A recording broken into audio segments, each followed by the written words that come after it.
2025 Players New Play Festival. We're so happy you decided to join us and to see all these new works. We hope that you'll come back all week if you're not planning on doing that, but we're very happy that you're joining us today. So today you're going to see Rainbow K, written by Bozzone, and directed by Terry Kozlowski. So I just want to remind you beforehand, there's going to be a talk back after the show with the playwright. So be thinking of things throughout.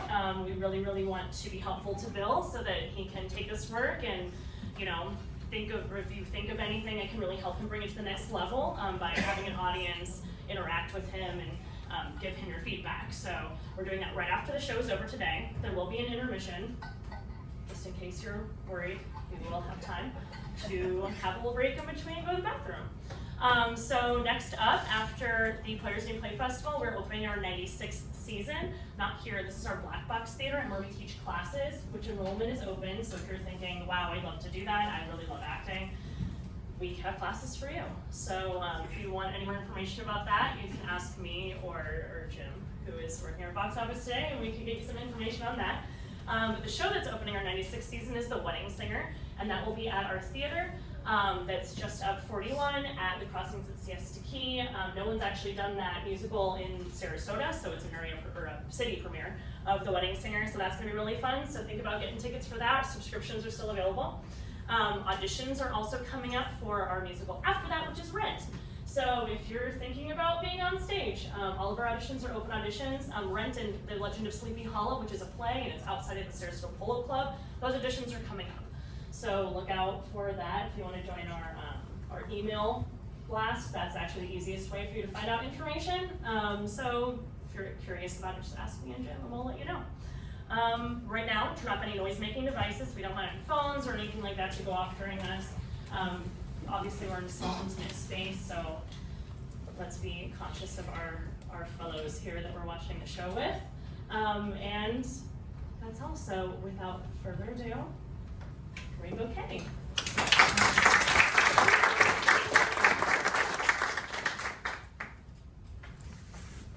Rainbow K by Bill Bozzone. The stage should be divided into two playing areas. Stage right is the dock and remains consistent. Stage left will be a number of simple sets, including a dining room, a bowling alley bar, Mateo's bedroom, Yoli's bedroom. One simple flat surface should serve as table, bar top, and beds. Upstage, a projection screen used as the play dictates. Projected on a screen upstage, the entrance to a relatively small condo complex on the southern Florida Gulf Coast. This is Rainbow K, a gated community in the fictional town of Coral Sands. The projected image fades as the lights rise on the stage right section of the stage.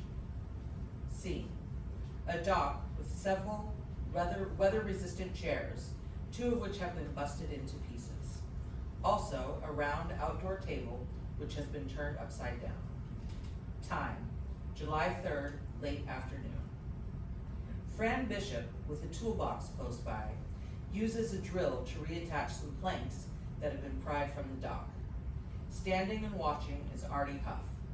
There's a duffel bag on the ground by Artie's feet.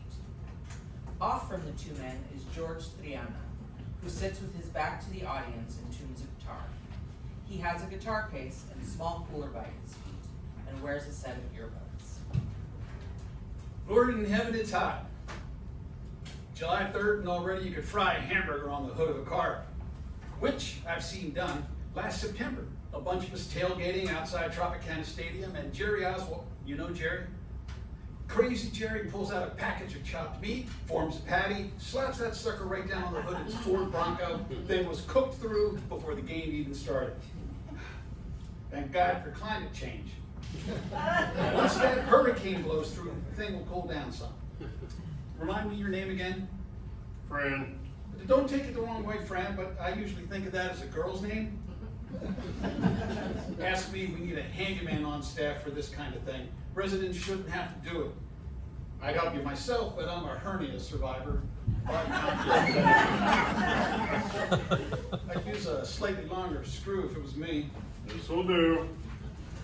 Fran works Artie watches. It gets by me, it truly does. The pleasure in destroying private property. Who would derive enjoyment from something like this? A lot of folks around here blaming outsiders. Little bastards sneaking in at night, crawling under the fence, maybe hopping the wall. I don't think so, Frank. I think this has all the earmarks of an inside job. It's Fran. My Dolores says it's because kids these days have nothing to do. They're bored. I don't know about you, but when I was a kid, I found ways to beat boredom. I played sports, I chased girls, I prayed. My mother would say to me, Artie, if you have nothing to do and you're done praying, go out and help someone less fortunate, which I would do. Today, these kids are... We don't know they're kids. Well, of course they're kids.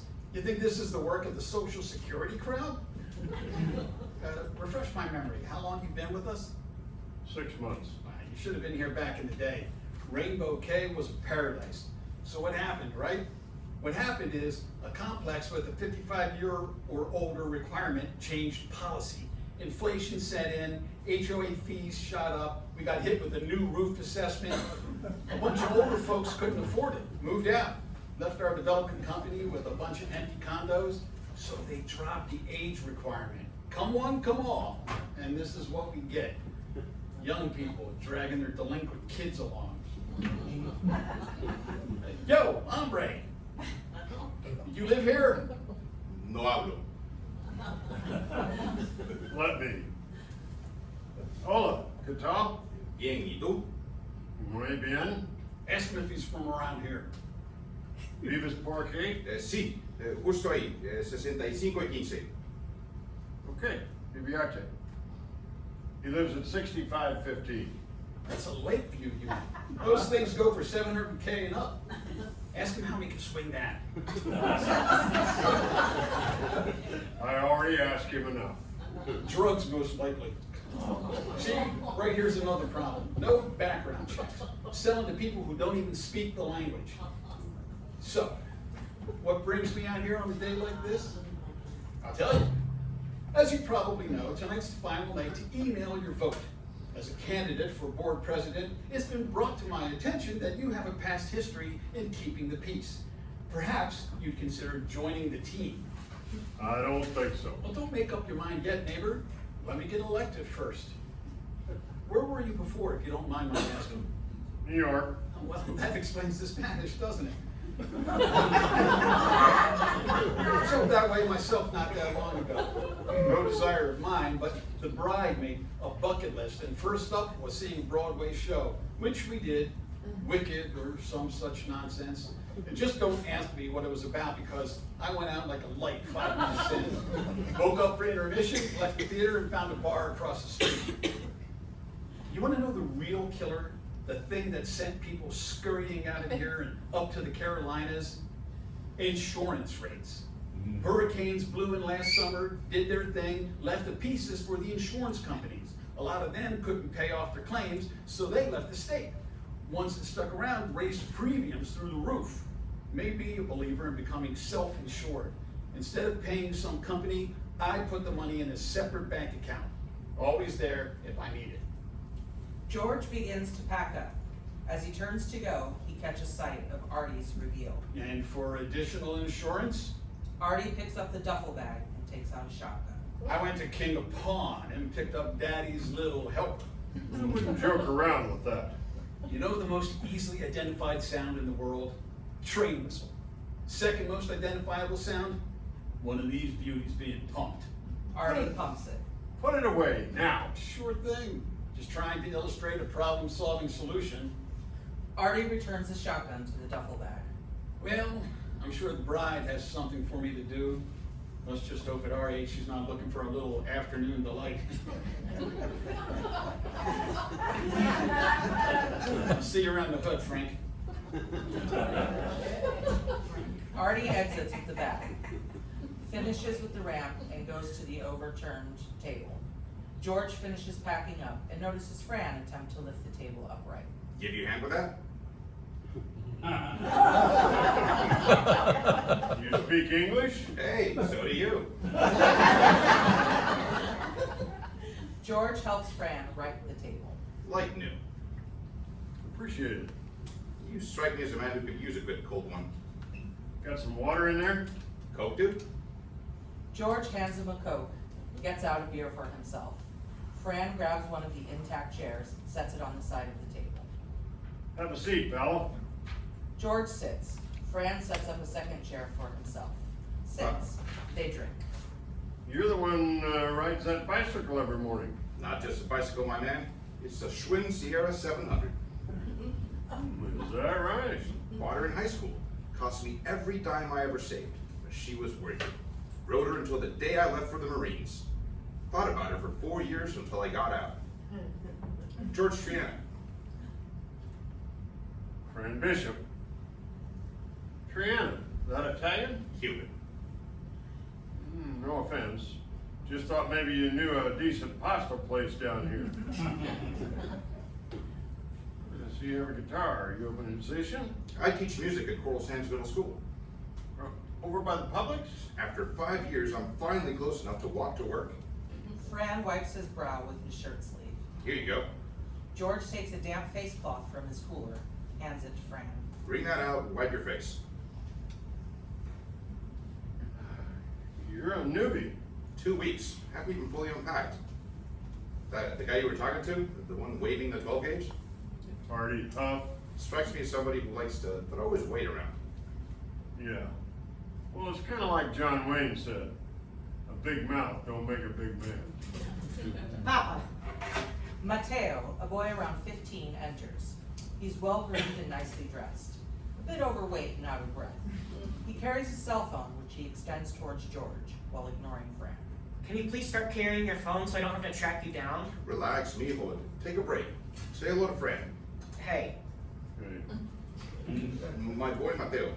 I'm going with Ria. She's driving to the dog park. Just don't do anything foolish, like getting married. Papa, Before you go, George hands Mateo some money. have Rhea stop by Fresh Market and pick us up a couple of salads for dinner. can we get frozen pizza? You heard what I said. Can I at least ask Ria to stay and eat it? Why not? Mateo starts off. Call me if you run into any problems. Crazy world out there. Frozen pizza kept me alive during my bachelor days. You saw the boy. Left on his own, he'd weigh 500 pounds. Maybe your wife needs to consider some portion control. No wife. Single dad. Well, that can't be easy. People have been teasing him about his weight his whole life. Back in the old neighborhood, they called him Poquito Gordito, little fat boy. Where was that? Ybor City, great neighborhood when I was growing up. Baseball and cigars and people keeping an eye out. But things changed, and I watched the place get torn apart by drugs and ignorance and teenage violence. My son becoming more and more fascinated by the punks who were running things. What about you? Any kids? According to my wife, I'm kid enough for both of us. We move here, and the boy falls in love with an older woman. He's 14, Ria's 18. Ria Devereaux? You know her? Yeah, she lives with her grandmother in that unit above mine. Moved in around the same time I did. The old woman is the reason I'm out here in the first place. I don't follow. Crystal Devereaux gives out art lessons. Considers this dock her studio. My wife's a new student. Wants everything in shape for her first class. Tells me that George's cell phone chirps. Hang on. Hello? You're kidding me. No, we forfeited and we're cooked. Hey, give me a little time. Maybe I can find a fill-in. bad news. My bowling team. One of our guys fell on the sidewalk and broke his nose. I don't suppose you... Sorry, pal. All we need is somebody who can roll a ball. I don't even have shoes. We can rent the shoes.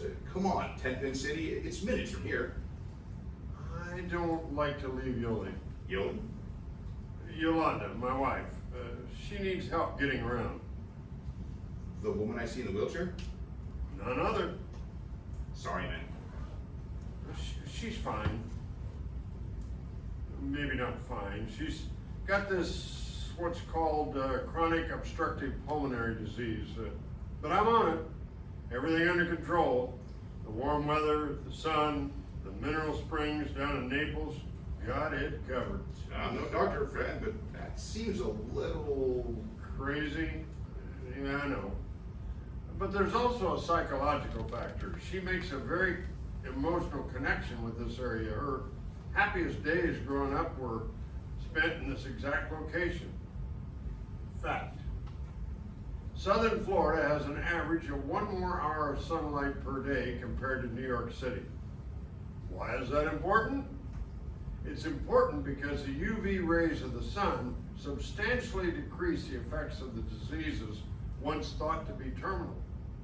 This is not according to me. This is according to experts at the St. Petersburg Institute. You sound like you know your stuff. Well, I do my research. This is not some crackpot scheme, pal. This is not injecting snake venom or bathing in goat's milk. This is science, together with the right supplements, which she gets, and the proper diet, which I give her. Natural sunlight is going to help keep that woman alive for a long, long time. Where is she now? She's inside watching TV. But she'll be out later for art class. I bet you need a little relaxation, a little bowling maybe. I told you, I don't like leaving her alone. She'll be with Crystal. I guess, but Come on, my man, you deserve it. I'd probably just roll a gutter balls. That's okay, that's cool. All we need is somebody who can fog a mirror. All right, I'll do it. Now we're talking. Just don't expect any miracles. Let me make a quick call to plug you in. While I'm doing that, why don't you trade in that coat for something stronger? I'm good. I got plenty. Alcohol free the past 7 years. Any reason? It was time, that's all. Well, good for you, my man. A person with self-restraint. I respect that. He begins to dial. Not that I don't miss it. Hell, I dream about it. A bunch of us getting to get off shift. It could be 8 in the morning and we'd find a gin mill, sit around, swap stories, stagger out around noon, ready for lunch. What kind of work did you do? I was a transit cop. Transit cop? Yeah, you know, down in the hole, Union Square Station. Jimmy, yeah, let me call you back. George hangs up. Something wrong? I should go, that's all. George stands, gathers his stuff, starts off. Fran offers up the face cloth. Might want to take this with you. Keep it. George exits. What about bowling? I guess I'll see you there. Fran leaves the face cloth next to the coat, stands, goes to one of the broken chairs, begins to fit it together. Lights shift stage left. A small, simple dining room 90 minutes later. There's a pass-through to the kitchen, with a counter on which things can be stacked. On the table, the remains of dinner. Clear plastic salad containers, paper plates and utensils. Napkins, the remains of beverages. Ria, 18, gathers plates and flatware while Mateo follows her. Want to see my coin collection? Not really. I have silver dollars that date back to the 1800s. That's nice, Mateo.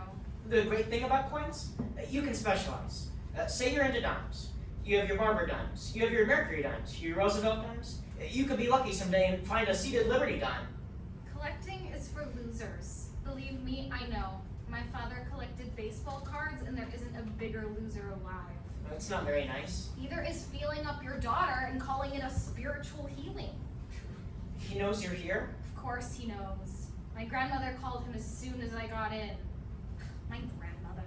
She seems nice to me. You like her? Try working for her.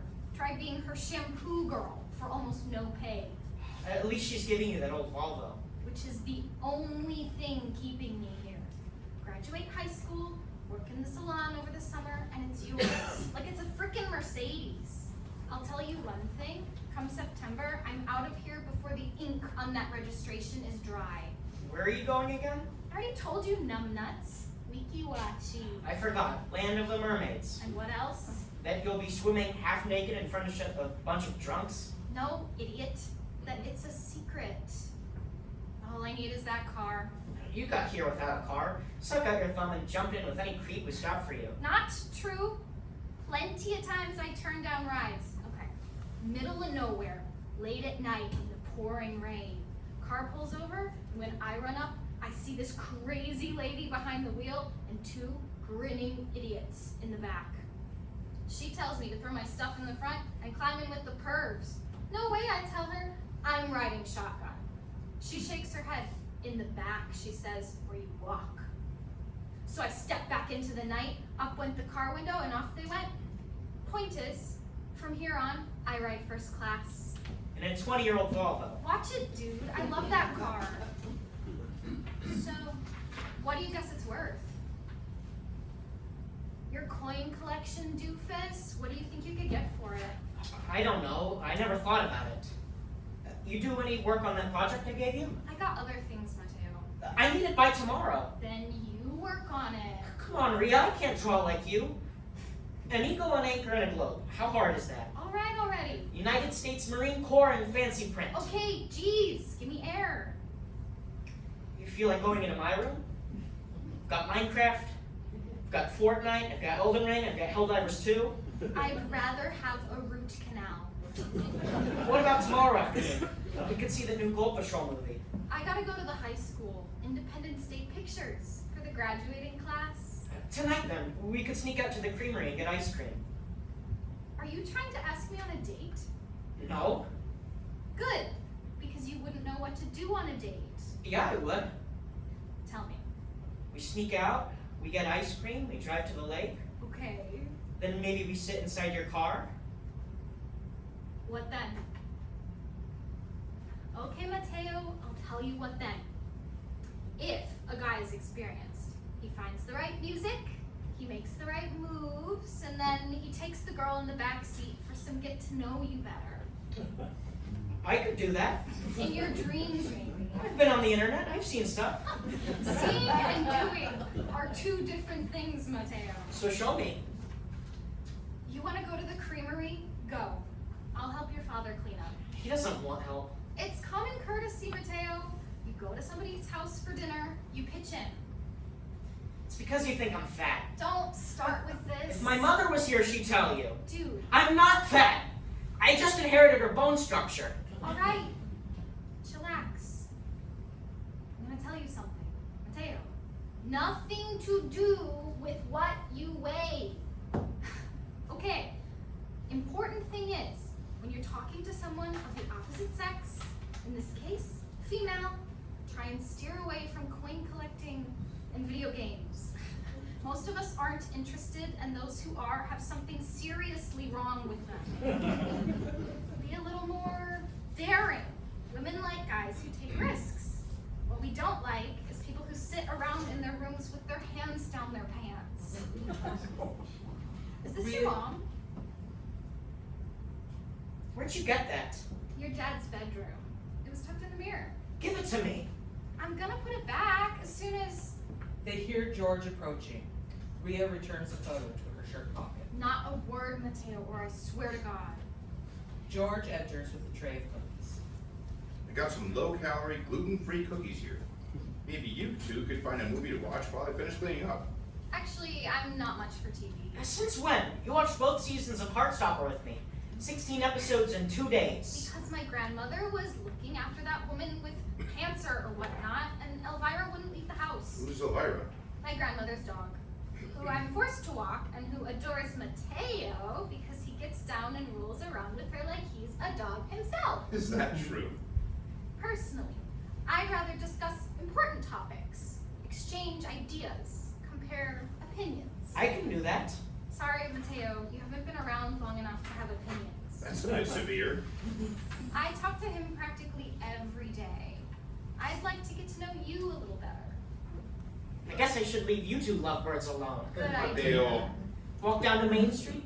Maybe meet somebody who's interested in what I have to say. Mateo, come on. Not cool to cut out on your guest. My guest? More like she's your freaking guest. Easy, mijo. And I'm sorry I can't be more like Gunnar Strauss. Some things aren't my freaking nature. Mateo exits, and we hear a door slam off stage. 10th graders. He likes you. Lucky me. He's a nice kid. He really is. And maybe someday he'll meet somebody. But not you. Not me. You're more into, what's his name? Gunnar Strauss? My ex. A real renegade. Except He cheated on me with my best friend Lily, and I don't play that. Your best friend?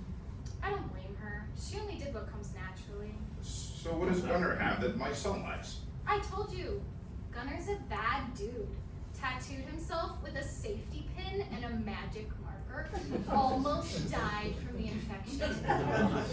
I react to that kind of recklessness. Mateo says you play the guitar. I fool around a little. Could you teach me? You know, I bet you could catch up with Mateo if you... I don't want to catch up with Mateo. I was thinking we could go into the living room and you could show me a thing or two while the dishes soak. They're paper plates. So? Rhea, listen to me. You're a nice young woman, but I think you want to hang around with somebody closer to your age. I'm legal, if that's what you're worried about. Probably not a great idea, the two of us being alone here. George. Also calling me by my first name. I need to go. I'm going to be late for bowling. Are you afraid of me? Why would I be afraid of you? Maybe you're scared you'll let your guard down and you won't be responsible for your actions, which, if I can be honest, would be okay with me. I'm twice your age, Rhea. I've thought of that.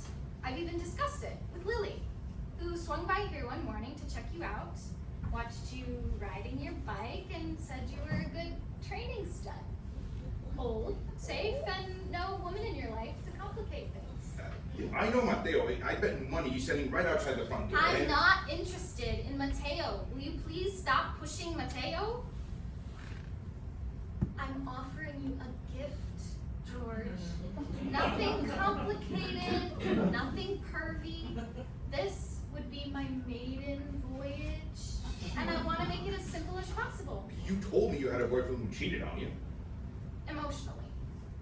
Okay, suppose I'm your daughter. I want to rid myself of this burden, so when I go out into the world, I'll know what I'm doing. I plan on meeting people, George, and the last thing I want is for them to think I'm some stupid little redneck. I need a lesson or two on the ins and outs of sex, and I'm not going to learn anything pushed against a playground fence with someone like Gunnar Strauss poking away at me. If you were my daughter, Rhea, I would advise you to take it slow and let things unfold the way they're supposed to. I don't have time for that, George. Once summer ends, I'm gone. And I'm leaving as a woman, whether it's you or somebody else. You don't have to worry about your age or your stamina or curling my toes. For me, it's like a rotten tooth that needs to be pulled. Rhea! I'm not gonna fall in love if that's what you're worried about. You should probably go now. Okay, George, but know one thing. I'm not a person who gives up. It's not in my DNA. She exits. Lights shift stage right. The dock, late afternoon. Crystal arranges a palette, some brushes, and several tubes of paint on the table, while Fran follows her with last-minute instructions. Yoli is in a wheelchair. This is my cell phone in case you need me for anything. Okie doke.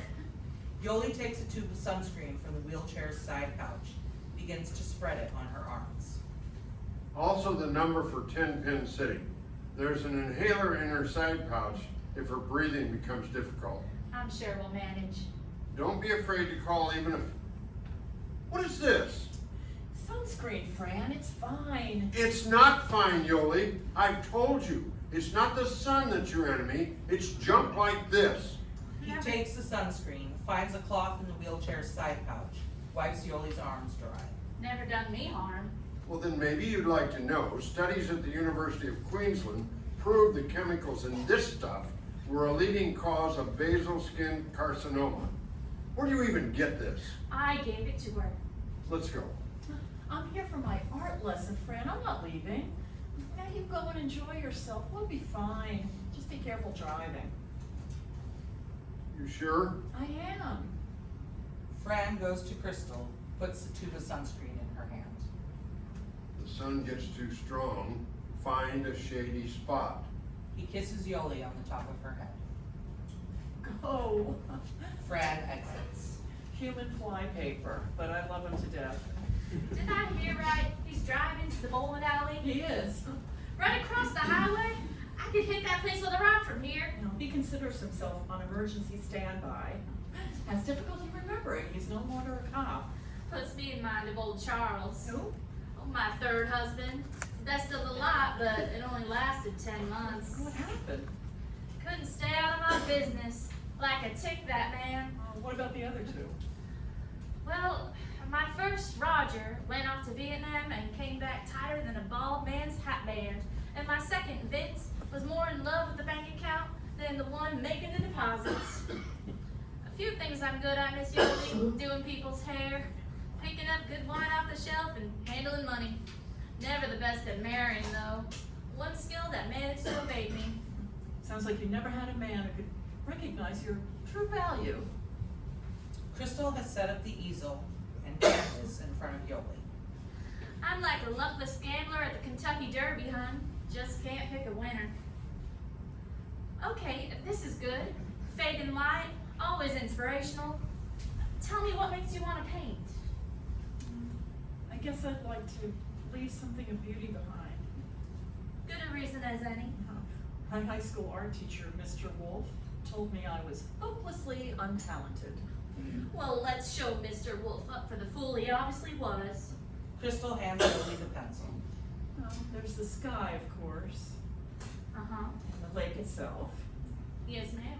And then there's that string of new high-rises going up, and the golf course, and the new highway extension. What did I tell you to do? You said describe what's there. No, I said describe what you see. There's a difference.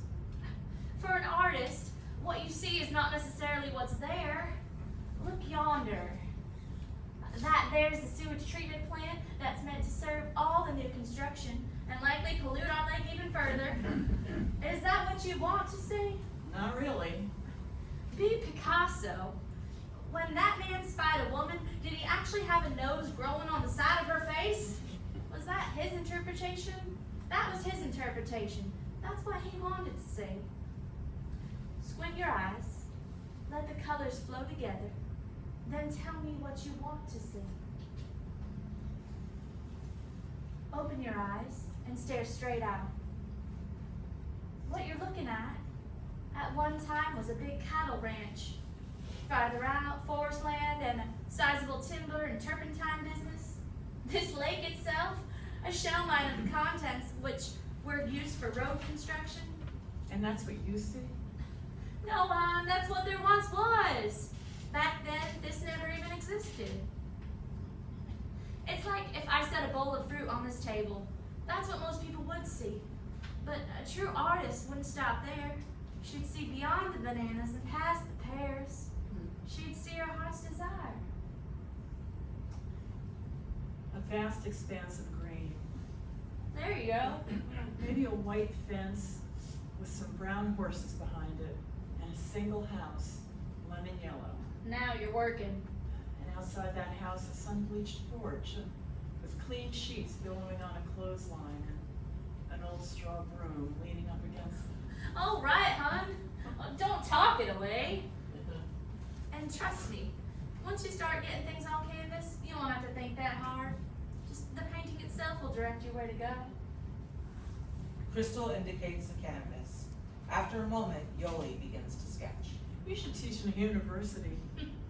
Me, standing in front of a room full of students, I'd freeze up. Pretty much the only way I'm comfortable communicating is with a person sitting right here in front of me while I kibitz their hair.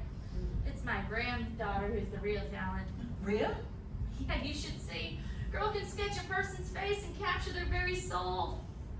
Me, I'm satisfied with being a successful beautician with an enjoyable hobby. So what led you? To the cosmetic life? Oh, I wanted it ever since 8th grade when I got a job sweeping up hair in a place called Studio 2000. Overhearing women sharing their dreams and their heartaches. It was sugar to me. Went on to become a licensed cosmetologist, then manager. Time passed and I saved enough money to buy the place and make it my own. I hope someday my son would take an interest. Then when Rhea got here, I thought maybe she'd pick it up. Like getting a dog to walk up a ladder. Sorry, hon, didn't mean to start prattling. How'd you end up with Rhea? Well, after Christmas, my son pitched her out, not saintly enough. The last straw was when Rhea took down the bathroom mirror and wrote, "Assume you're ugly" on the wall. That girl is half crazy. Well, she was sane enough to find you. Well, I reckon. You're a good woman taking her in like you did. She's blood, Yoli. What choice? Arrived here looking like something the cat coughed up. Truth is, that girl couldn't cut a shine, but I enjoy having her around. Southerly breeze is picking up. Ever sat in the Florida hurricane? I've seen one or two. Have you now? When I was a child, my parents would rent the same little beach house in Sarasota for the last few weeks in August. We were down in 1960, not a cloud in the sky, when we got this warning that Category 5 was on its way. And businesses boarded up, airports and roads closed, supermarket shelves picked clean. The day it made landfall in the Keys, my father herded us all into the bathroom, pulled in some kitchen chairs and a mattress. Well, we sat and we waited. We heard some wind outside, but that was it. In the morning, we got up and looked outside, and there was next to nothing. A few branches down, a couple of mailboxes blown over, random trash on the ground.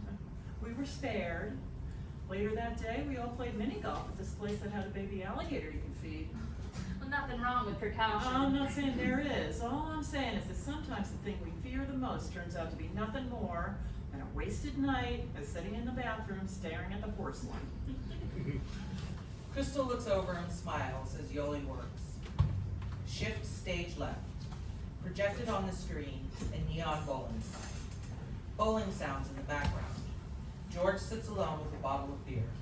There's a shot of booze on the bar in front of him, and he's well on his way to being drunk. Rough night out there. At least you were bowled a respectable 150. I couldn't even break into the triple figures. Hitting the sauce kind of hard. You sure you're... I'm fine. Yeah, okay. Let me saddle up then. You need a ride, or... I told you. You want to give me a clue?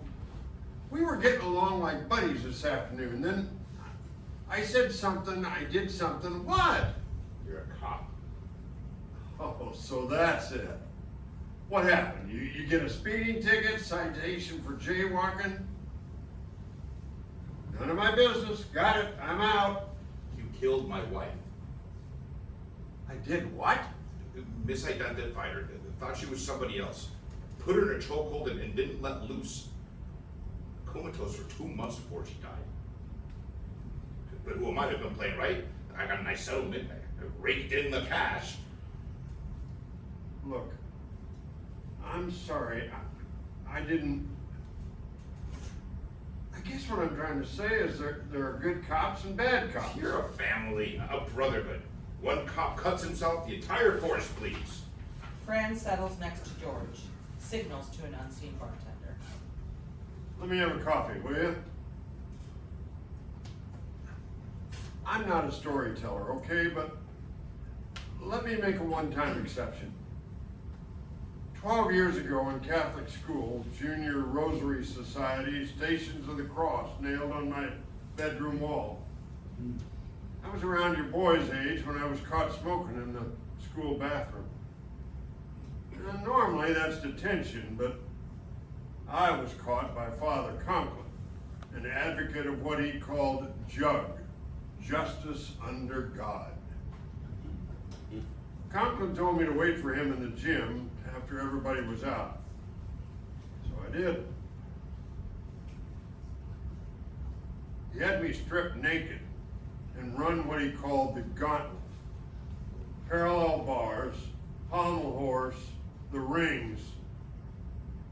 All the time his eyes are glued on me, saliva forming in the corners of his mouth.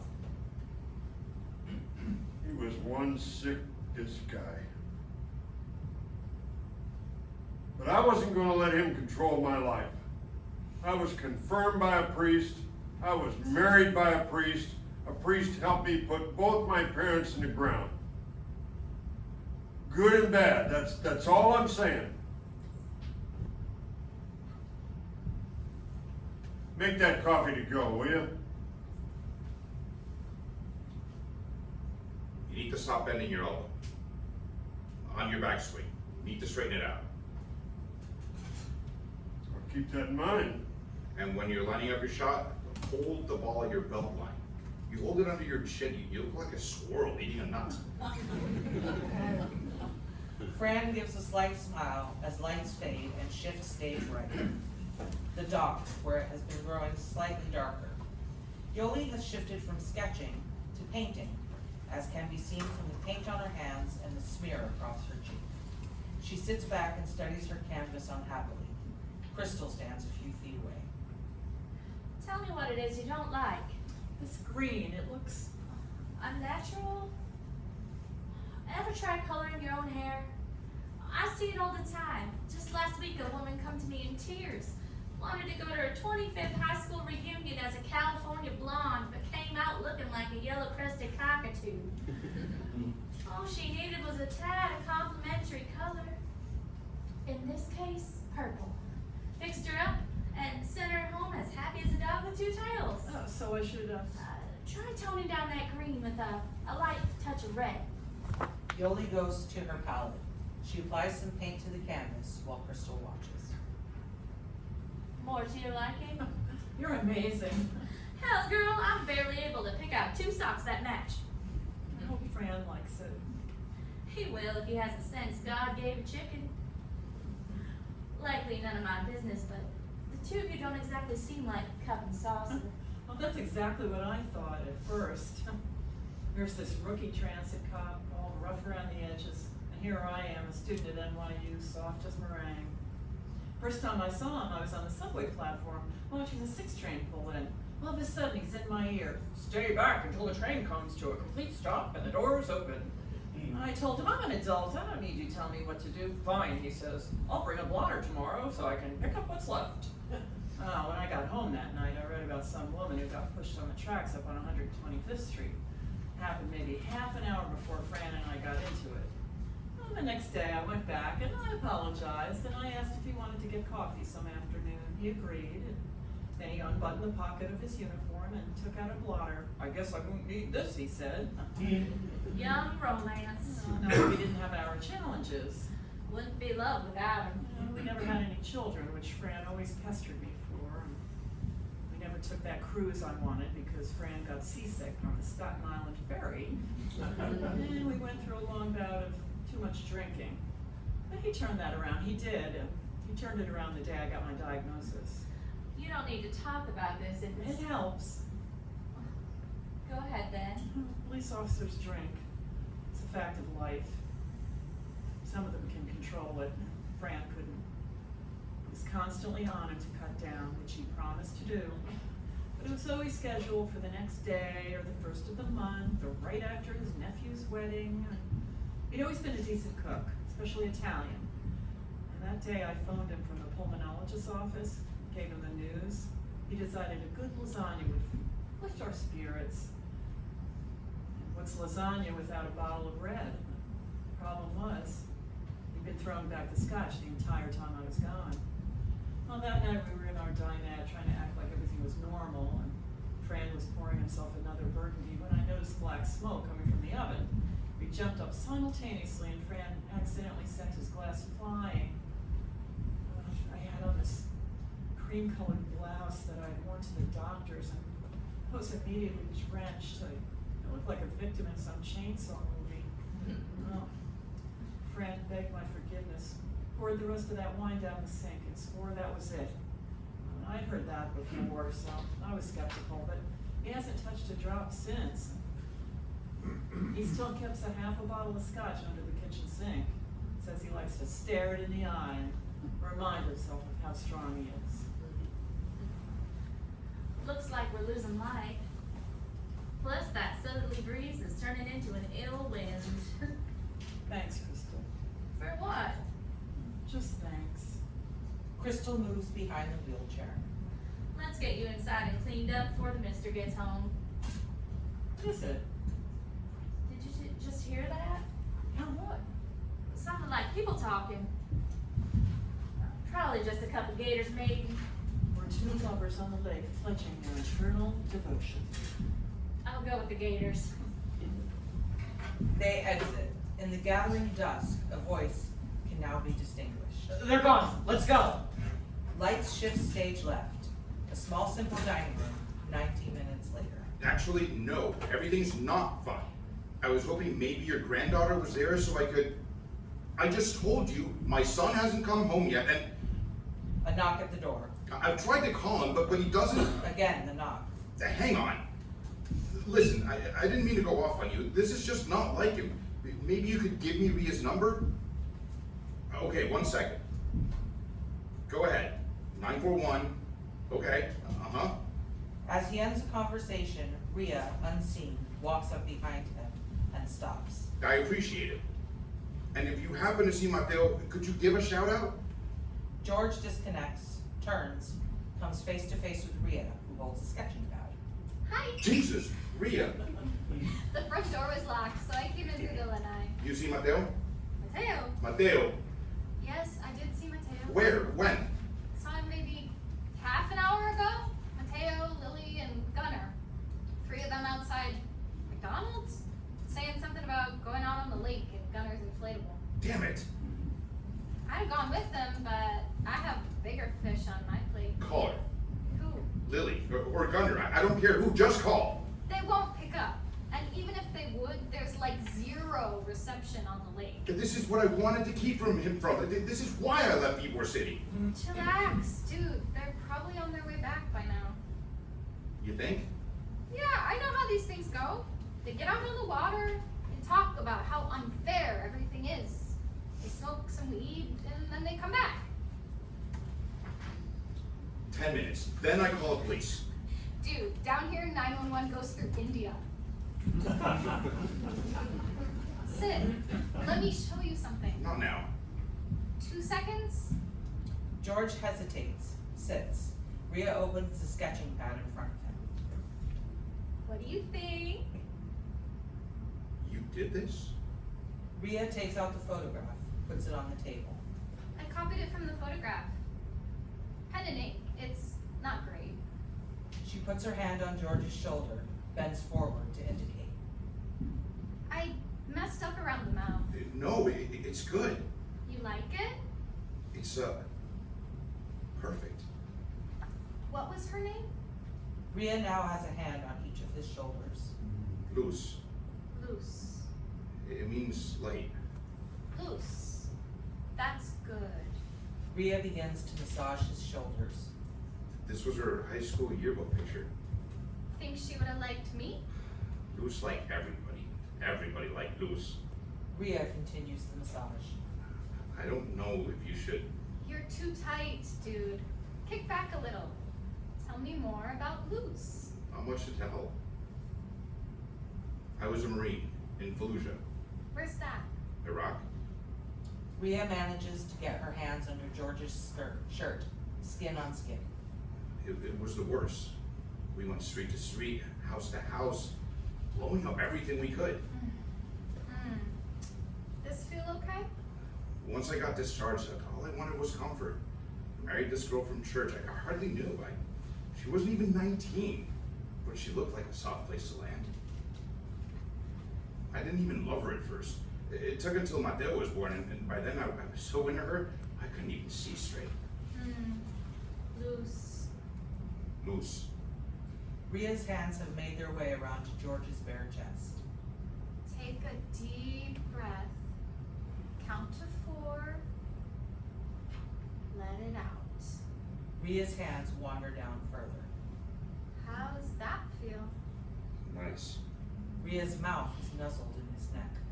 I can stop if you want. No.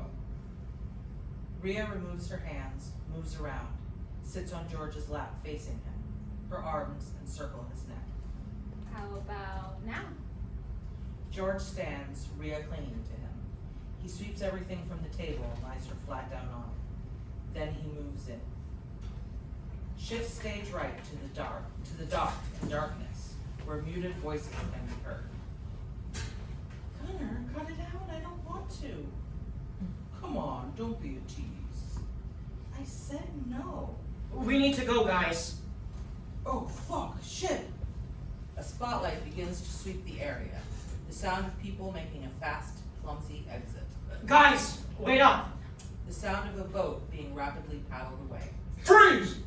It's now bright enough to see Artie Huff, who holds the shotgun, a flashlight attached to the barrel. Hands in the air! Turn around nice and slow. The boy does. It's Mateo. Well, what have we here? Looks like I caught myself a big one. Roll over here, fat boy. Mateo moves towards Artie. As he does, he slowly lowers his hands. Don't call me that. That's far enough. Take it back! Keep him high! Mateo is faster than he looks. He grabs the shotgun barrel with one hand and lifts Artie up by the neck with the other. Artie releases the shotgun and tries to loosen Mateo's grip. I'm not fat! Ah! Lights pop on stage left, where Rhea stands rebuttoning her shirt. George, bare-chested, stands by the table watching her. They both turn toward the screen. Mateo. Blackout. At this moment, we will be taking a 10-minute intermission.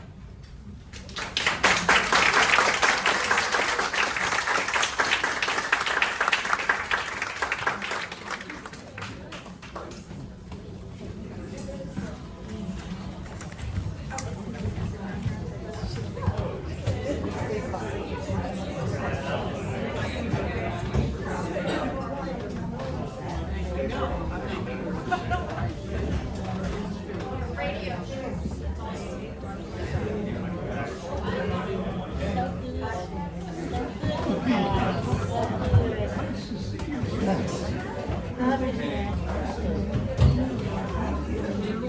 Recognize some of that dialogue? Yeah, how to shine.